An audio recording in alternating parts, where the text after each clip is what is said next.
এ মুসলমান, তাদের ঈমান তো এমন, একজন আল জাজিরাতে নিউজ করেছে গত কয়েকদিন আগে, ডাক্তার সাবাহ করিম নামে একজন ব্যক্তি, ওনার একজন সাক্ষাৎকার নিতেছিল doctor Sabah Karim. Al Jazeera একটা নিউজ করেছে, আল জাজিরা বলতেছে আপনি তো একজন সারা পৃথিবীর ভিতরে নাম করা ডাক্তার, আপনি নতুন বিবাহ করেছেন, গত কয়েকদিন আগেই তার বিবাহ হয়েছে ফিলিস্তিনের এক নওজওয়ানের সাথে।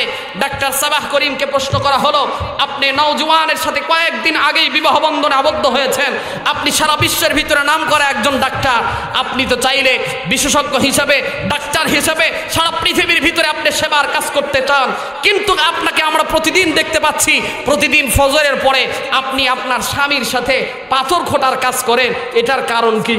প্রতিদিন তার স্বামীর সাথে ফজরের নামাজের পরে পাথর খোঁটার কাজ করে, এবং শুধু খোঁটার কাজ করে না, এই ডাক্তার সাবাহ করিম একজন মেয়ে, এই নওজওয়ান পুরুষের সাথে, নিজের স্বামীর সাথে প্রতিদিন ওই কাফের বেদুইনদের দিকে পাথর নিক্ষেপের কাজে অংশগ্রহণ করে। বলে সুবহানাল্লাহ। তাকে প্রশ্ন করা হলো, আপনি নতুন বিবাহ হয়েছে, আপনি তো ঘরে থাকার কথা, বাসর ঘরে থাকার কথা। তিনি এমন একটা উত্তর দিয়েছে, উনি বলতেছে আমরা তো হযরতে সুমাইয়ার উত্তরসূরি, দুনিয়াটা আমাদের জন্য বাসর না, দুনিয়াতে আমরা বাসর করতে চাই না, আমাদের বাসর হবে আল্লাহর জান্নাতে। সুবহানাল্লাহ বলেন। এ মুসলমান, তাদের ঈমানের পাওয়ার তো এমন, সন্তান দুনিয়া থেকে বিদায় হয়ে যাচ্ছে, মা তাকে হাসি মুখে বিদায় দিচ্ছে। আল্লাহু আকবার বলেন। মা হাসি মুখে বিদায় দিচ্ছে। একজন যুবক এরকম ভাবে হামাসের বাহিনী, একজন যুবক, তিনি একটা স্যাটেলাইট টিভিতে খবর সংবাদ প্রদানের জন্য, কিছু তথ্য প্রদানের জন্য নিজের মুখ ঢেকে তথ্য দিচ্ছিলেন, কিন্তু তার মা এসে ডাক দিয়ে বলে, কিসের জন্য তুমি মুখ ঢাকতেছো? মুসলমান হয়েছি, জীবন দিব, আমরা মুখ ঢেকে কোনো খবর পড়তে চাই না। তুমি তো মুসলমানের ঘরে জন্মগ্রহণ করেছো, আমি চাই আমার সন্তান শহীদ হয়ে যাবে, আমার কোনো রকমের আফসোস নাই, তুমি দুনিয়ার থেকে বিদায় হয়ে যাবা, আমার কোনো রকমের আফসোস নাই। সুতরাং মুখ ঢেকে কাপুরুষের পরিচয় দিতে চাও? কাপুরুষের পরিচয় দিতে চাই না আমরা মুসলমান ইমানদার। অবশ্যই এই ফিলিস্তিন আমাদের হবে, অবশ্যই হবে ইনশাআল্লাহ বলেন। আল্লাহর সাহায্য অতি নিকটে, আল্লাহর সাহায্য অতি নিকটে। আজকে আমেরিকা আজকে ফিলিস্তিনের মুসলমানের উপরে আক্রমণ করতেছে, ইসরায়েলের পক্ষ নিয়েছে, হামাসের উপরে তারা আক্রমণ করতেছে, কিন্তু আমরা তো ইতিহাস জানি। আজকে আমেরিকা কেন, রাশিয়া কেন, চীন কেন, জাপান কেন, জার্মানি কেন, পৃথিবীর প্রত্যেকটা রাষ্ট্র যদি এক হয়েও যদি মুসলমানদেরকে নাস্তানাবুদ করে দিতে চায়, আল্লাহ তাআলা এই মুসলমানকে টিকায় রাখবেই। এমনকি শেষ পর্যন্ত কিয়ামতের আগে হলেও সারা পৃথিবীতে কালিমার পতাকা প্রত্যেকটা রাষ্ট্রের মিনারে মিনারে উঠবে। কথা বলেন ঠিক কিনা? প্রতিটা রাষ্ট্রে কালিমার পতাকা উঠে, ইয়া কালিমাতুল্লাহ, আল্লাহর কালিমারই বিজয় হবে। কথা বলেন ঠিক কিনা? গত কিছুদিন আগেও সবচেয়ে কাপুরুষতার পরিচয় দিয়েছে ইসরায়েল, যেখানে হাসপাতালের ভিতরে শিশু নারীদের উপরে আক্রমণ করে এই ইসরায়েল বাহিনীরা সবচেয়ে বড় কাপুরুষতার পরিচয় দিয়েছে। কথা বলেন ঠিক কিনা? কারণ তোমাদের যদি এতই সাহস, এতই যদি তোমাদের যুদ্ধের কৌশল জেনে থাকো, তাহলে তোমরা মহিলাদেরকে কেন আক্রমণ করো? ছোট ছোট বাচ্চাদেরকে কেন আক্রমণ করো? তোমাদের যদি এতই বুকের পাটা থাকে, তাহলে হামাস বাহিনীর সাথে আক্রমণ করে দেখো। কথা বলেন ঠিক কিনা? কারণ মুসলমানরা এটা দমে যাওয়ার জাতি না। মুসলমান তো এমন একটা জাতি, যেই জাতির জীবনটাকে আল্লাহ তাআলার রাহে তারা বিক্রয় করে দিয়েছে। সুবহানাল্লাহ, সুবহানাল্লাহ। মুসলমান জাতি তো এমন একটা জাতি যারা নিজেদের জানকে আল্লাহ তাআলার কাছে জান্নাতের বিনিময়ে বিক্রি করে দিয়েছেন। আল্লাহ তাআলা সূরাতুত তাওবার 111 নম্বর আয়াতের ভিতরে এই কথাটুকুই বলেছেন। আমার আলোচনার অংশ এতটুকুই যে মুসলমানরা পৃথিবীতে ভয় পাবার জাতি না। আল্লাহ তাআলাও মুসলমানদের ব্যাপারে বলে দিয়েছেন, ওয়ালা তাহিনু ওয়ালা তাহজানু ওয়া আনতুমুল আ'লাউনা ইন কুনতুম মুমিনিন।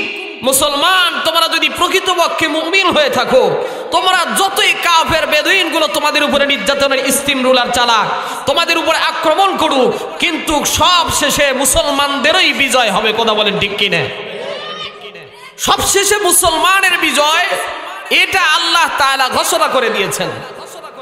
শুধুমাত্র ক্ষণিকের সময়ে মুসলমানদের রক্তের নজরানা পেশ করতে হচ্ছে, কারণ এটা আল্লাহ তাআলা পৃথিবীটাকে একটা পরীক্ষার হল স্বরূপ বানাইছে। কিসের শুরু? পরীক্ষার হল শুরু। মুসলমানদের ব্যাপারে, ঈমানদারদের ব্যাপারে আল্লাহ তাআলা এই আয়াতে কারীমার ভিতরে কি বলেন দেখেন। আল্লাহ রাব্বুল আলামিন এই আয়াতে কারীমার ভিতরে বলেন, ইন্নাল্লাহা ইশতারা মিনাল মুমিনিনা আনফুসাহুম ওয়া আমওয়ালাহুম বিআন্না লাহুমুল জান্নাহ يقاتلون في سبيل الله فيقتلون ويقتلون الله أكبر الله تعالى آيات كريمة ভিতরে বলেন ইন্নাল্লাহা ইশতারা মিনাল মুমিনিন নিশ্চয়ই আল্লাহ তাআলা ক্রয় করে নিয়েছে মিনাল মুমিনিন মুমিনদের কাছ থেকে মিনাল মুমিনিনা আনফুসাহুম ওয়া আমওয়ালাহুম মুমিনদের কাছ থেকে তাদের জান এবং তাদের মালকে ক্রয় করে নিয়েছে বিআন্না লাহুমুল জান্নাহ জান্নাতের বিনিময়ে আল্লাহ তাআলা মুমিনদের কাছ থেকে জান আর মালের বিনিময়ে আল্লাহ তাআলা জান্নাতের বিনিময়ে তাদের জান মালকে ক্রয় করেছে। মুমিনরা তো এমন, জান যদি মাল যদি আল্লাহ তাআলা ক্রয় করে নেয়, আল্লাহ হলেন ক্রেতা। আল্লাহ হলেন কি? জোরে বলেন। ক্রয় বিক্রয়ের ভিতরে 4টা শর্ত আছে। এক নাম্বার শর্ত হলো ক্রেতা থাকা লাগবে একজন, আর এক নাম্বার শর্ত হলো বিক্রেতা থাকা লাগবে, তৃতীয় নাম্বার শর্ত হলো মাল থাকা লাগবে, 4 নাম্বার শর্ত হলো মূল্য নির্ধারণ করা লাগবে। এই আয়াতে কারিমার ভিতরে আল্লাহ তাআলা হলেন ক্রেতা আর বিক্রেতা হলাম আমরা মুসলমানরা, সুবহানাল্লাহ বলেন। আর বিক্রেতা হলাম আমরা। আল্লাহ তাআলা বলেন তোমাদের জান মাল তো আমি আল্লাহ তাআলা কিনাই নিছি। আপনারা একটু বুঝে থাকলে বলেন, আপনারা শিক্ষিত সমাজের মানুষ, কোন ব্যক্তি যদি কোনো কিছু ক্রয় করে আর এইটা যদি বিক্রেতার কাছে ক্ষণিক সময়ের জন্য থাকে, তারপরেও এই সম্পদটা কার? ক্রেতার না বিক্রেতার? জোরে বলেন তো। যেই জিনিস বিক্রি করে দিয়েছি, এই জিনিস যদি ক্ষণিক সময়ের জন্য আমাদের কাছে থাকেও, এইটা কি আমাদের হবে নাকি ক্রেতার হবে? মনে করেন আপনার বাড়ি থেকে আপনি একটা গরু বিক্রি করে দিয়েছেন, মালিক আপনার কাছে এসে বলল যে আপনার গরু আমরা ক্রয় করে নিলাম, বিনিময়ে আপনাদেরকে 1 লক্ষ টাকা দিলাম, কিন্তু 2-4 দিন আপনাদের কাছে এই জিনিসটা রাখা লাগবে। আচ্ছা বলেন তো, এই 2-4 দিন যদি ওই ব্যক্তির কাছে, বিক্রেতার কাছে যদি এই মালটা থাকে, এটা কি আসলেই বিক্রেতার হয় না ক্রেতার হয়? কথা কি বুঝতেছেন না আপনারা? একটু জোরে বলেন, কার হয়? ক্রেতার হয়। তেমনি ভাবে আল্লাহ রাব্বুল আলামিন বললেন, দুনিয়ার মানুষ, আমি আল্লাহ তাআলা তোমাদের জান আর মালকে কিনে নিয়েছি, বিনিময়ে তোমাদেরকে জান্নাত মূল্য হিসেবে দিয়ে দিয়েছি। সুবহানাল্লাহ। সুতরাং দুনিয়াতে আমাদের কাছে এখন যেই জান আর মালটা আছে, এটা হলো আমানত। কি এটা? জোরে বলেন কি? আমানত। যেমন একজন ক্রেতা বিক্রেতার কাছে যদি কোনো মাল রেখে যায়, বিক্রেতার কাছে যে কয়দিন থাকবে ওটা হবে আমানত, ঠিক কি না? আল্লাহ তাআলা বলেন, দুনিয়ার মানুষ, আমি তোমাদের জান আর মালটাকে তো তোমাদের ক্ষণিকের জন্য তোমাদের কাছে আমানত রাখছি। এই জান আর মালটাকে আমি আল্লাহ যেই সময় চাইবো সেই সময়ই তোমাকে দিয়ে দিতে হবে। সুতরাং আল্লাহ যখন চাইবে আমাদের কাছ থেকে জান আর মাল, আমাদের ওই জান আর মাল রাখার কোন রকমের এখতিয়ার নাই। আল্লাহ চাইবেই তো সাথে সাথে আমাদের দিয়ে দিতে হবে। কথা বলেন ঠিক কিনা? এই জান মালের ক্রয় বিক্রয়, এটা আল্লাহ তাআলা আমাদের কাছ থেকে কিনে নিছেন এ মুসলমান, আর এটার বিনিময়ে আমরা তো পেয়েছি জান্নাত। যদি এখন আমাদের কাছে যেই জান আর মালটা আছে, এইটা যদি আল্লাহ তাআলার কাছে যদি আমরা সঠিকভাবে যদি হস্তান্তর করতে পারি, যেমন ভাবে একজন বিক্রেতার কাছে যদি দুনিয়ার কোনো ক্রেতা যদি মাল রেখে যায়, ওই বিক্রেতার জন্য ওয়াজিব হলো তার কাছে তার মালটাকে সুন্দরভাবে পৌঁছায় দেওয়া। কথা বলেন ঠিক কিনা? ওই বিক্রেতা যদি সেই মালের ক্ষতিটা করে ফেলে তাহলে কিন্তু তাকে ক্ষতিপূরণ দেওয়া লাগবে। তেমনি ভাবে আল্লাহ রব্বুল আলামিন বলেন, দুনিয়ার মানুষরে তোমাদের জান আর মাল আমি আল্লাহ তাআলা যেহেতু কিনে নিয়েছি, যতক্ষণ তোমাদের কাছে থাকবে এটা হলো আমানত, আর আমানতের খিয়ানত তোমরা করতে পারবা না। এই জান মালের বিনিময়ে তোমাদেরকে আমার জান্নাত যেহেতু দিব, সুতরাং জান আর মালটাকে আল্লাহর রাস্তায় ব্যয় করার দরকার আছে না নাই? এজন্যই তো আল্লাহ তাআলা বলেন, ইকাতিলুনা ফি সাবিলিল্লাহি ফায়াকতুলুনা ওয়া ইউকতালুন। আল্লাহ তাআলা বলেন, ইকাতিলুনা ফি সাবিলিল্লাহ, তোমাদের সবাইকে আল্লাহর রাস্তায় কিন্তু জান দিতে হবে।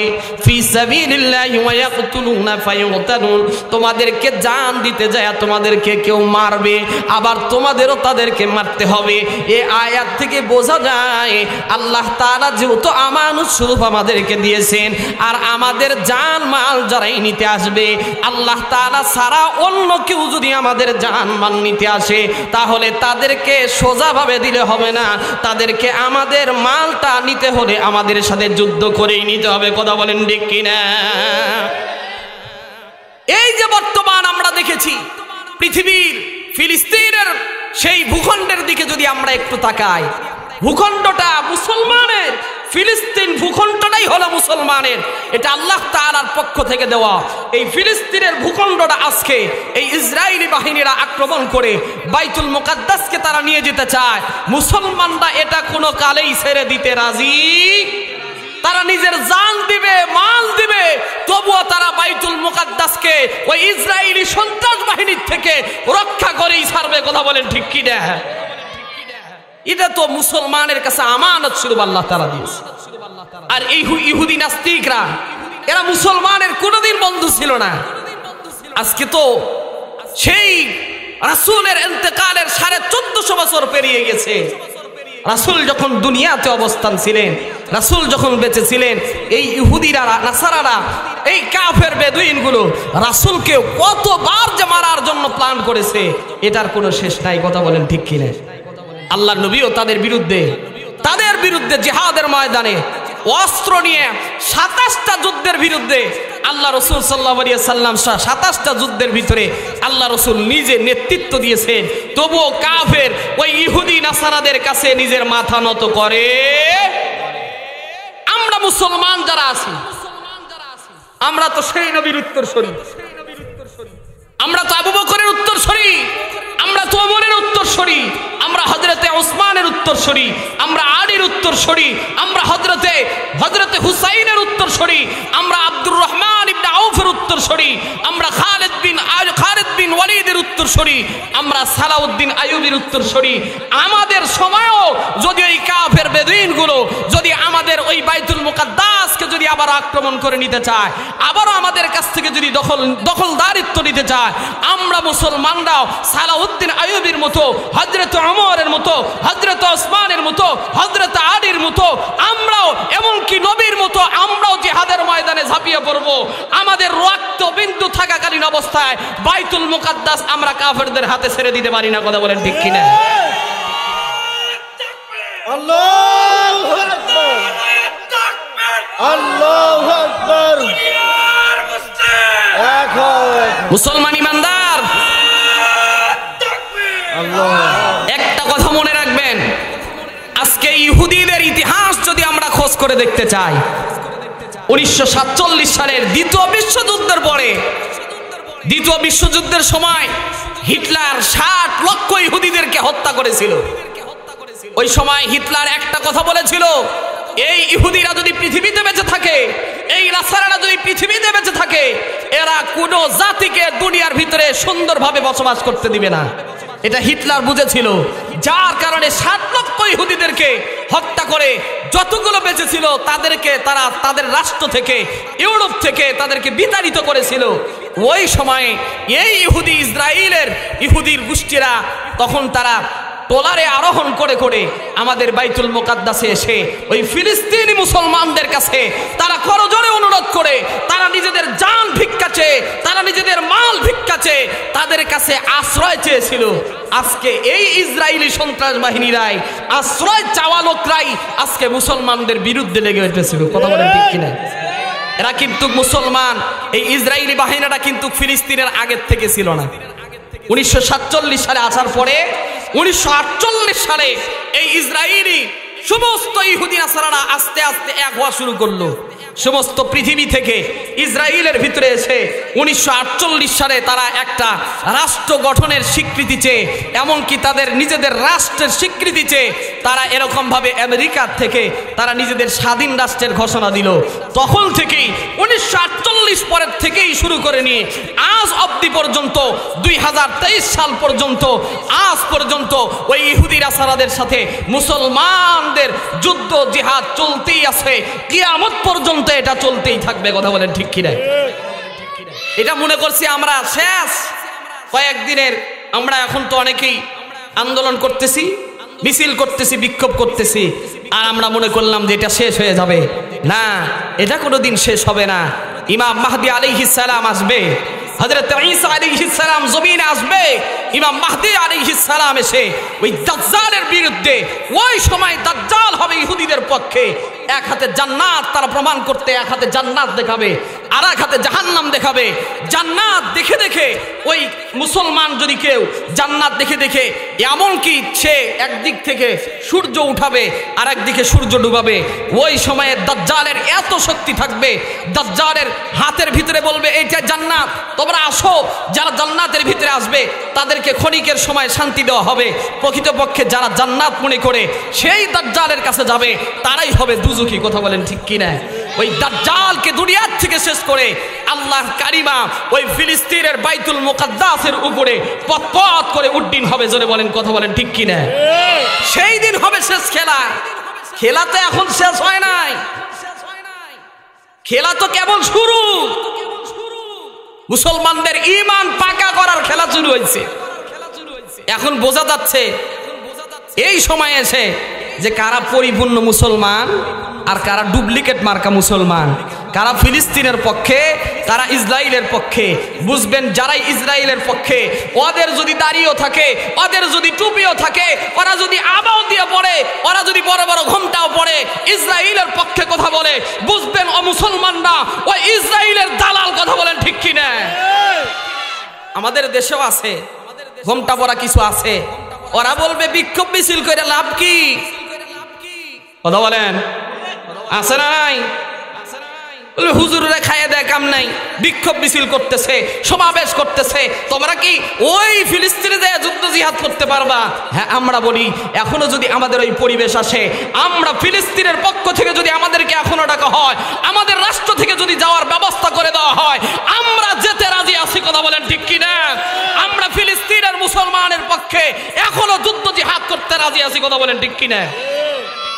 সম্মানিত হাজিরিন, এই কাফের বেদুইন গুলো আজকে শুধু নতুন না, রাসূলের জামানা থেকে রাসূলকে কষ্ট দিয়ে আসছে।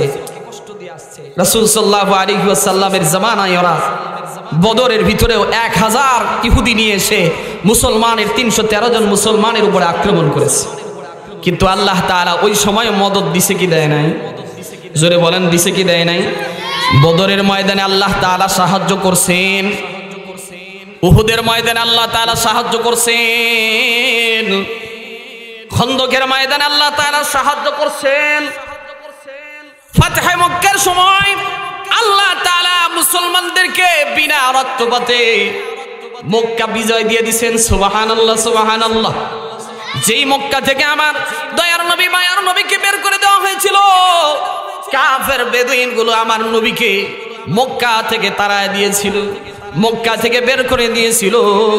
আল্লাহর নবী 10ম হিজরিতে আবার যখন মক্কার ভিতরে ঢুকে বিনা রক্তপাতে মক্কাতুল মুকাররমা আমার নবীর হাতে এসেছে। ওই ইহুদি কাফের বেদুইনরা আমাদের বন্ধু নয়। এ মুসলমান, দুনিয়ার ক্ষণিক সময়ের জন্য যদি মনে করেন ইহুদি নাসারা মনে হয় আমাদের বন্ধু, কিন্তু না না, আল্লাহ তাআলা তো জানায়া দিয়েছেন পৃথিবীর মানুষ রে, ইয়া আইয়ুহাল্লাযীনা আমানু লা তাত্তাখিযুল ইয়াহুদা ওয়ান নাসারা আউলিয়া। আল্লাহ তাআলা বলেন, হে ঈমানদারেরা, ইয়া আইয়ুহাল্লাযীনা আমানু, হে ঈমানদারেরা, লা তাত্তাখিযুল ইয়াহুদা ওয়ান নাসারা আউলিয়া, তোমরা ইহুদি নাসারাদেরকে বন্ধু হিসেবে গ্রহণ করো না। কারণ ইহুদি নাসারারা প্রকৃত কোনোদিন মুসলমানের বন্ধু নয়। এরা যখনই সুযোগ পাইছে মুসলমানদেরকে দুনিয়ার থেকে শেষ করে দিতে চেয়েছে। কথা বলেন ঠিক কিনা? যেমন ভাবে বদরের যুদ্ধের পরে আল্লাহর নবীজির একজন সাহাবীর নাম হলো হযরতে খুবাইব রাদিয়াল্লাহু তাআলা আনহু। কিতাবের ভিতরে আছে সাঈদ ইবনে আমির আল জুমাহির একটা ছোট্ট ঘটনা আপনাদেরকে শোনাই। নবীর সাহাবীরা কেমন ঈমানওয়ালা ছিল দেখেন, ঈমানের পাওয়ার ছিল কেমন দেখেন। তারা তো আল্লাহর সাথে ঈমান কেনা বেচা, আল্লাহ তাআলার সাথে তাদের নিজের জান কেনা বেচা করছে। তারাই হলো প্রকৃত বিক্রেতা। আর আমাদের তো বিক্রেতার নামে ধোঁকাবাজি করি, আমরা আসলে সঠিক বিক্রেতা নয়। সাহাবীরা হলেন প্রকৃত বিক্রেতা। এই জন্য মুসলমান সাহাবীরা ছিল প্রকৃত বিক্রেতা। আমের আল জুমাহি, সাঈদ ইবনে আমের আল জুমাহি বলেন, মক্কার অদূরে তানঈম নামক এলাকার ভিতরে আল্লাহর নবীজির এক সাহাবীকে ধরে নিয়ে আসা হয়েছে, যার নাম ছিল হযরতে খুবাইব ইবনে আদি রাদিয়াল্লাহু তাআলা আনহু।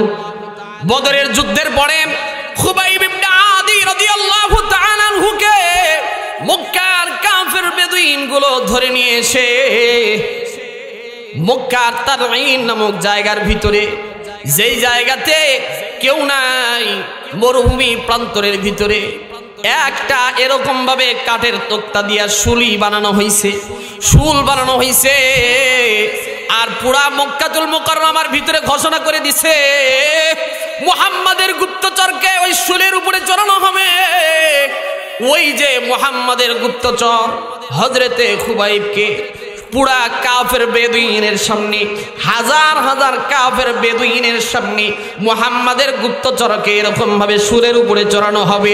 তবলা বাজায় দেওয়া হয়েছে, সারা মক্কাতুল মুকাররমার ভিতরে তবলা বাজায় দেওয়া হয়েছে। ধোঁকাবাজি করে বলা হয়েছে, খুবাইব ইবনে আদি তোমাকে ছেড়ে দেওয়া হবে, মুক্তিপণ নিয়ে তোমাকে ছেড়ে দেওয়া হবে। কিন্তু না না, এই কাফের বেদুইনগুলো আগের থেকেই মুসলমানের সাথে ধোঁকাবাজি করছে, আগের থেকেই মুসলমানের সাথে ফুসলায়া ফাসলায়া মুসলমানের ভিতরে ঢুকে গেছে। আর মুসলমানদেরকে আগে থেকেই তারা টার্গেট করে করে দুনিয়ার থেকে বিদায় করেছে। কথা বলেন ঠিক কিনা? যেমন দেখেন হযরতে খুবাইব ইবনে আদিকে মক্কাতুল মুকাররমার তানঈম নামক জায়গার ভিতরে নিয়ে আসা হয়েছে। হযরতে সাঈদ ইবনে আমের আল জুমাহি উনি বলেন, তখন আমি মুসলমান হই নাই, আমিও কাফের বেদুইনদের সাথে সাথে আমিও তানঈম নামক জায়গার ভিতরে যাচ্ছি। চতুর্দিকে কাফের বেদুইনগুলো বেষ্টনী দিয়ে আছে আর উলু জোগাড় দিতেছে। রাসূলের সাহাবী হযরতে খুবাইব ইবনে আদিকে মক্কার তানঈম নামক প্রান্তরে নিয়ে যাওয়া হচ্ছে। চতুর্দিকে কাফের বেদুইনরা বেষ্টনী দিয়ে আছে। প্রতিটা কাফের বেদুইনদের ভিতরে হাতের ভিতরে তরবারি, কারো হাতের ভিতরে আবার পাথরের প্রস্তর, পাথরগুলো তারা নিয়ে এসেছে। খুবাইব ইবনে আদিকে কাফের বেদুইনরা তানঈম নামক জায়গার ভিতরে এক জায়গায় দাঁড় করায় দিছে। এ মুসলমান, গভীর মনোযোগ দিয়ে শুনবেন, এই কাফের বেদুইনগুলো ইহুদি নাসারারা কত খারাপ, মুসলমানের যে না প্রকৃত বন্ধু নাই। ছোট্ট একটা ঘটনা আপনাদেরকে শোনায় হয়তো আমি এখান থেকে বিদায় নিয়ে যাব। মুসলমান রে, আজকে যে আমাদের মুসলমানের উপরে এত নির্যাতন কি কারণে দেখেন? আমরা আসলে নিজেদেরকে সবচেয়ে আল্লাহ থেকে দূরে সরায় নিয়েছি। আমাদের ঈমানের পাওয়ার কমে গেছে। কথা বলেন ঠিক কি না? আমাদের আমলের ভিতরে দুর্বলতা চলে আসছে।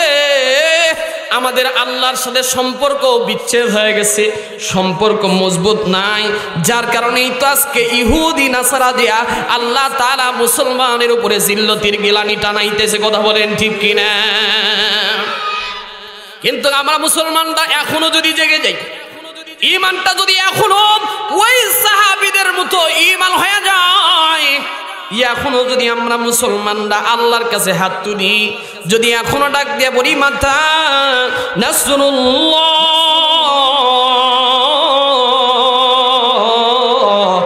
এখনো যদি আমাদের ঈমানি পাওয়ার চলে আসে, আল্লাহ তাআলা এখনো আমাদের ডাকে সাড়া দিয়া বলবেন আলা ইন্না নাসরাল্লাহি করিব।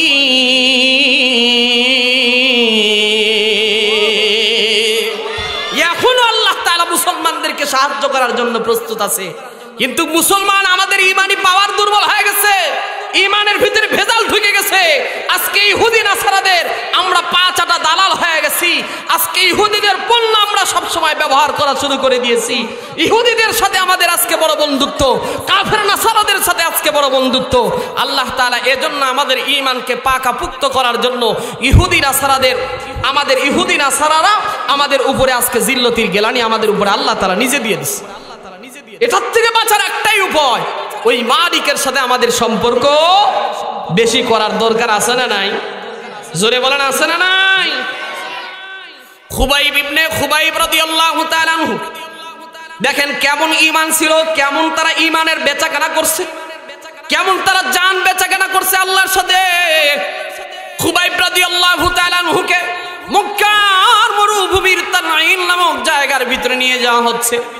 শুলের কাষ্ঠটাকে রেডি করা হয়েছে, শুলের উপরে চড়ায় দেওয়া হবে।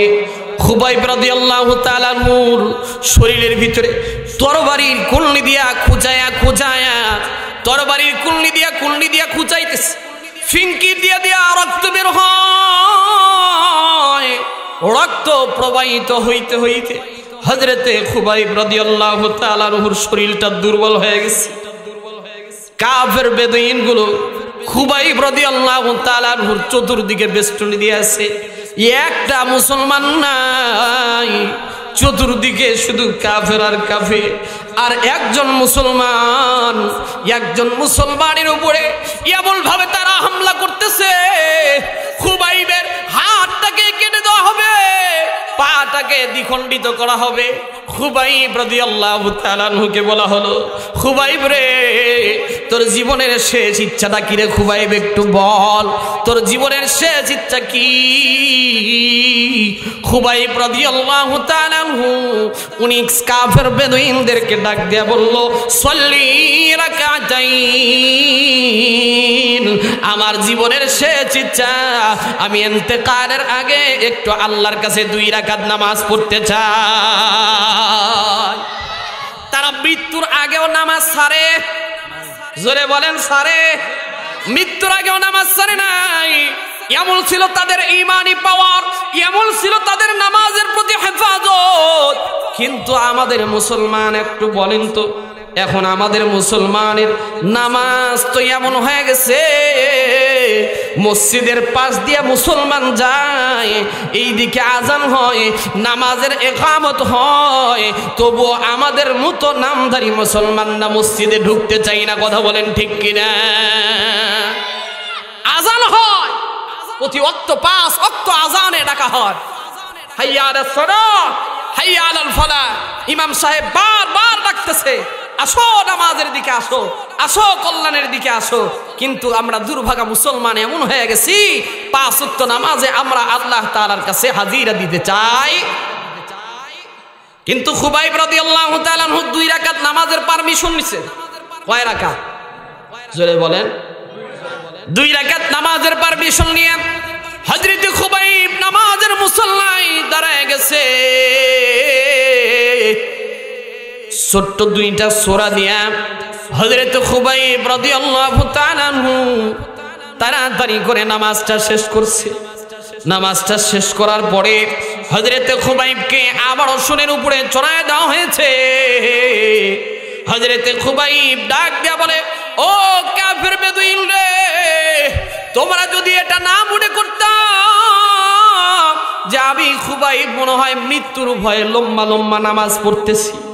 তোমরা যদি এইটা না মনে করতাম, আমি খুবাইব এই 2 রাকাত নামাজের ভিতরে এত মজা পাচ্ছি না, আমি আবার নামাজটাকে বড় দীর্ঘায়িত করতে পারতাম। আল্লাহু আকবার। কিন্তু খুবাইব বলে, ওই কাফের বেদুইনরা হয়তো বলতে পারে যে খুবাইব মৃত্যুর ভয় নামাজটা লম্বা করতেছে, এই জন্য খুবাইব রাদিয়াল্লাহু তাআলা আনহু ছোট্ট সূরা দিয়া 2টা নামাজ আদায় করে, 2 রাকাত নামাজ আদায় করে আবারও তাকে শুলির উপরে চড়ানো হয়েছে। হযরতে খুবাইবের হাত কাটা হয়, পাটাকে দ্বিখণ্ডিত করা হয়, হাতগুলো কেটে কেটে 2টা করে টুকরা করা হচ্ছে। কাফের বেদুইনগুলো চতুর্দিকে উলু জোগাড় দিতেছে, হাসতেছে, খিলখিল করে হাসতেছে আর বলতেছে, আজকে আমরা বিজয় অর্জন করলাম, আজকে আমরা মুহাম্মাদের গুপ্তচরকে শহীদ হত্যা করে আমরা আজকে লাভবান হইতে পারলাম। কারণ এই খুবাইবের হাতেই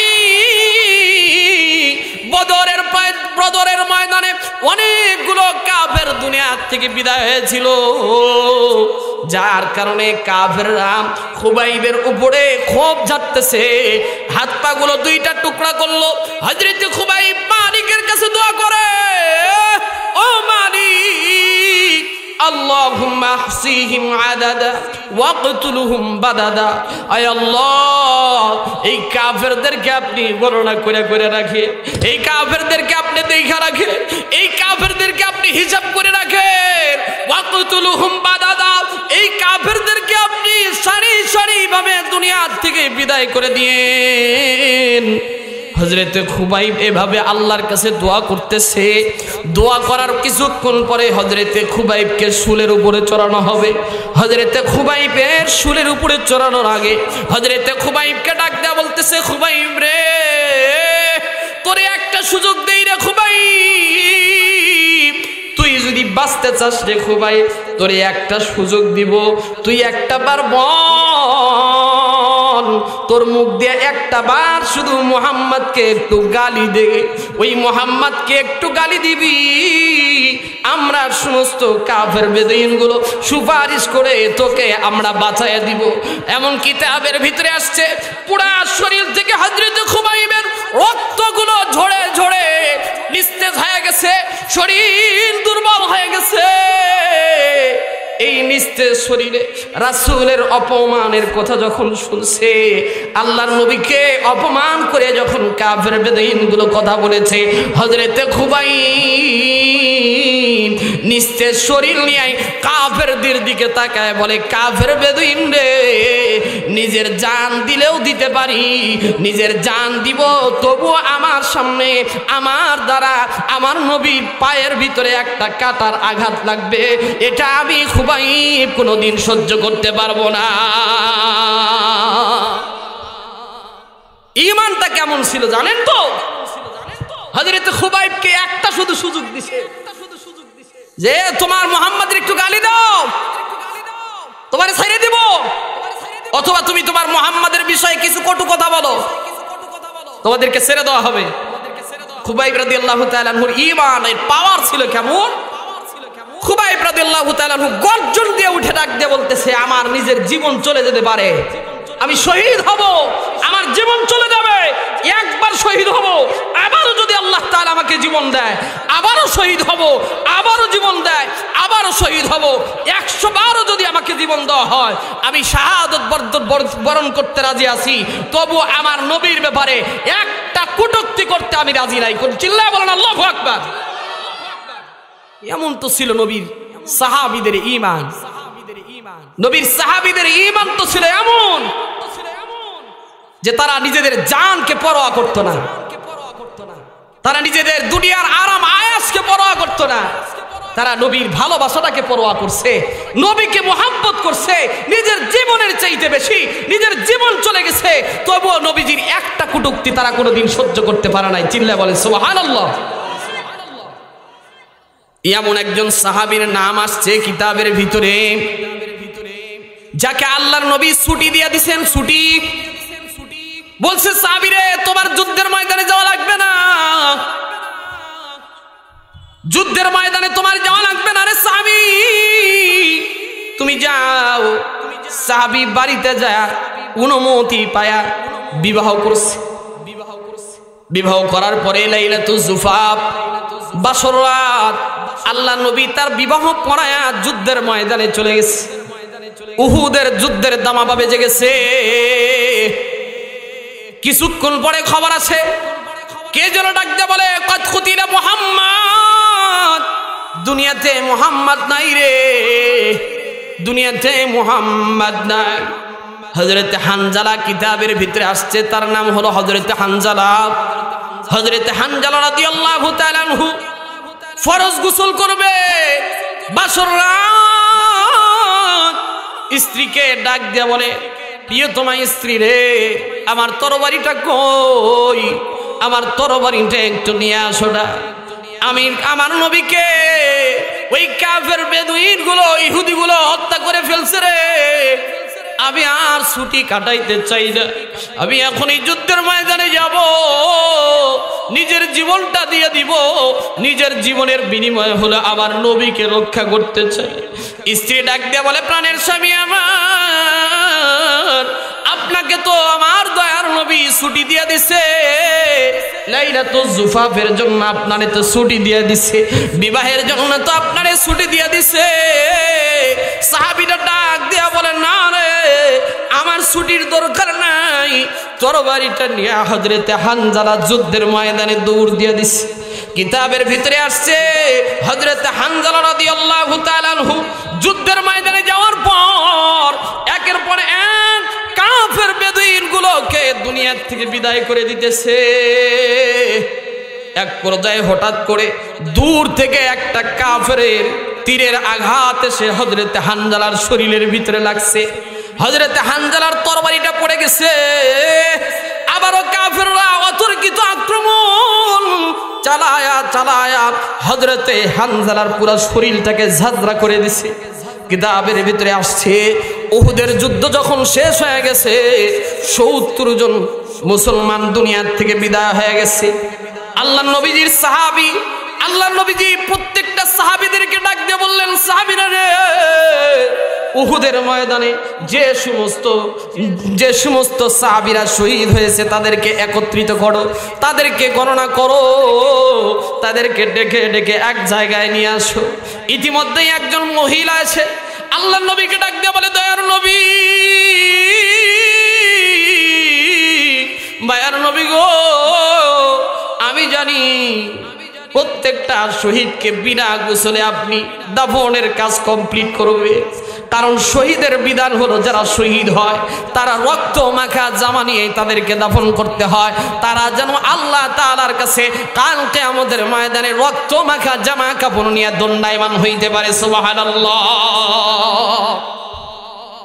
মহিলাটা ডাক দিয়েছে, নবীজিকে ডাক দিয়ে বলেন, দয়ার নবী, আপনি একটু তালাশ করে দেখান না, আমার স্বামী হযরতে হানজালা কি দুনিয়াতে বেঁচে আসেনি? যদি দুনিয়ার থেকে বিদায় হয়ে যায়, আবার স্বামীরে বিনা গোসলে আপনি দাফন দিবেন না গো দয়ার নবী। কারণ কি? কারণ হলো আমার স্বামীর উপরে গোসল ফরজ হয়ে গিয়েছিল, কিন্তু আমার স্বামী বলছে, কার জন্য গোসল করবো রে, কার জন্য আর পবিত্রতা অর্জন করবো?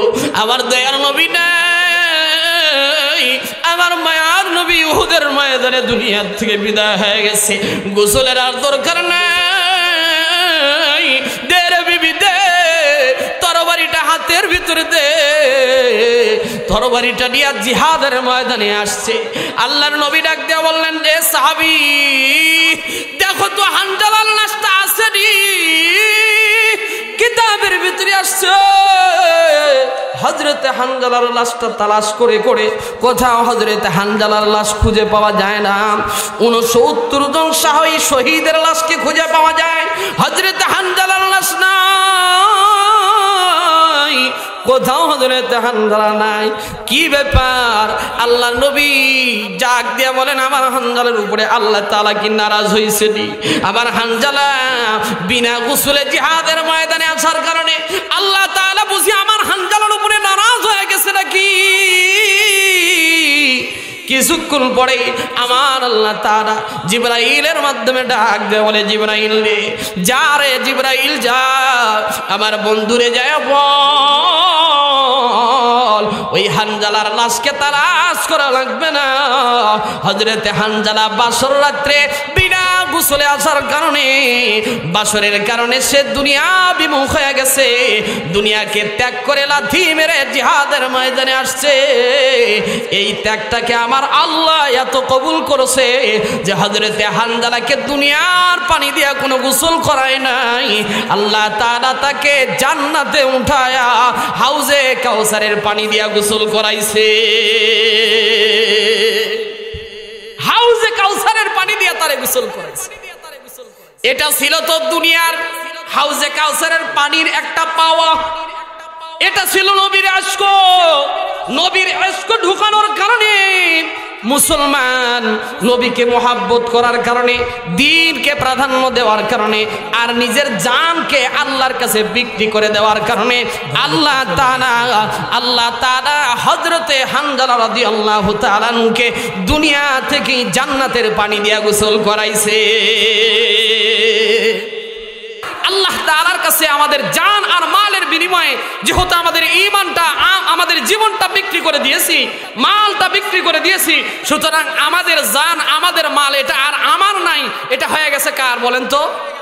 একটু জোরে আওয়াজ দিয়ে বলেন কার হয়ে গেছে? তাহলে আল্লাহর মাল নিয়ে আর আল্লাহর জান নিয়ে আমরা দুনিয়াতে যে কয়েকদিন বেঁচে আছি এটা হল আমানত স্বরূপ বোনাস।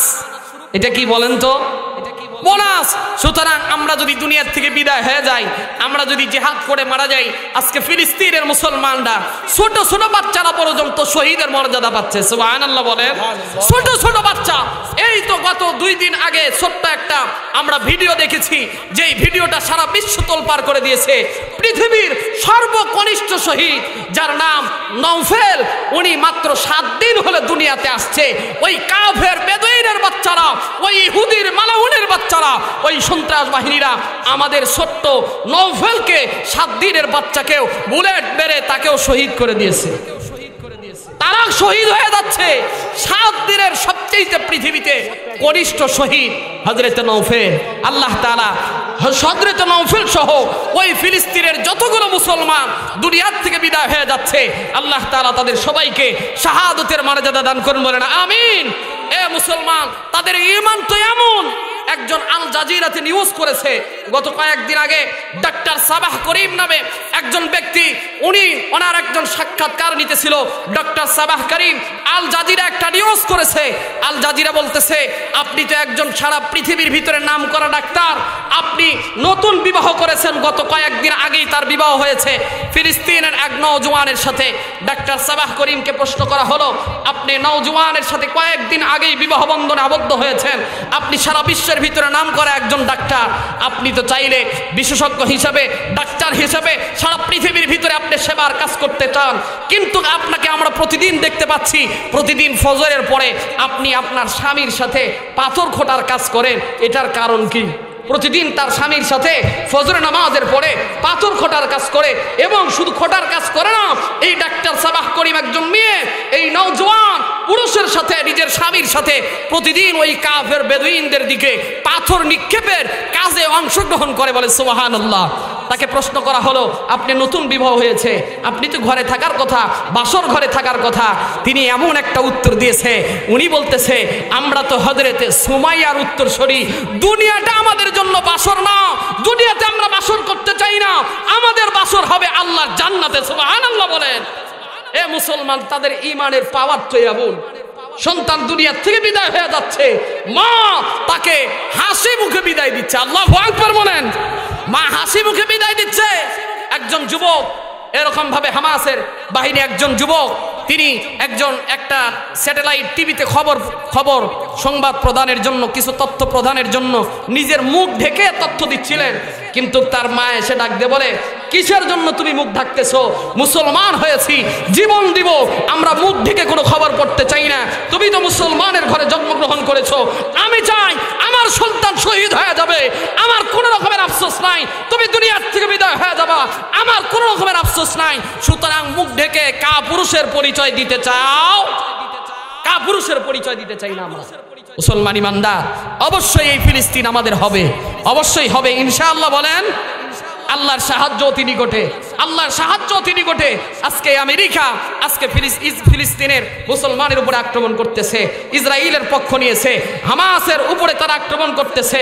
কিন্তু আমরা তো ইতিহাস জানি, আজকে আমেরিকা কেন, রাশিয়া কেন, চীন কেন, জাপান কেন, জার্মানি কেন, পৃথিবীর প্রত্যেকটা রাষ্ট্র যদি এক হয়েও যদি মুসলমানদেরকে নাস্তানাবুদ করে দিতে চায়, আল্লাহ তাআলা এই মুসলমানকে টিকায় রাখবেই।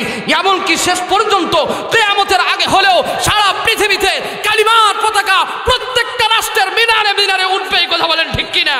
প্রতিটা রাষ্ট্রে কালিমার পতাকা উঠে, ইয়া আলা কালিমাতুল্লাহ, আল্লাহর কালিমারই বিজয় হবেই হবে। কথা বলেন ঠিক কিনা?